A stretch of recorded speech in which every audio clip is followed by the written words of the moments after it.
Le Canet recevait Mulhouse pour un choc au sommet de la Liga.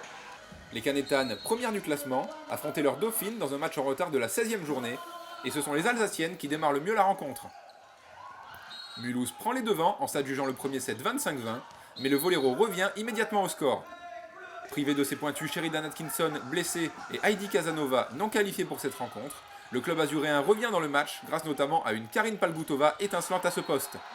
Les joueuses de Lorenzo Micheli recollent grâce à une seconde manche remportée 25-23. Les Mulhousiennes ne lâchent rien et savent qu'en cas de victoire, elles pourraient reprendre la place de leader du championnat à leurs adversaires du soir. Elles reprennent la tête dans ce match avec un troisième set gagné 25-21 et mènent 17-12 dans la quatrième manche. Mais les joueuses du Vollero vont faire preuve d'un mental impressionnant pour renverser totalement la rencontre. Surmotivée par une Salmaillan en ébullition, l'équipe du Canet égalise sur le score de 25-22 avant de remporter le set décisif 15-12.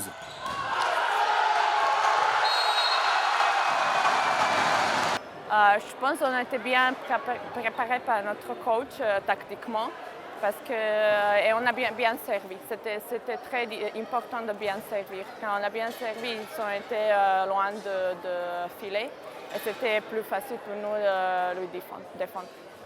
Une superbe victoire pour les Azuréennes dans une rencontre qui restera comme l'un des matchs de l'année. Un succès acquis au forceps par Karine Palgutova et ses coéquipières. La pointue termine d'ailleurs la rencontre MVP avec une feuille de stats de 25 points, 3 blocs et un ace. Il faut remplacer parfois c'est le pointu, parfois c'est les attaques. Donc ouais, c'est pas facile. Mais je fais ce que je peux et je fais toujours mon maximum d'aider l'équipe de gagner.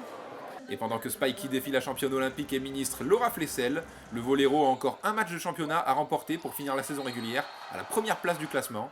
Ce sera demain soir Salmaillan face à l'équipe de Paris Saint-Cloud.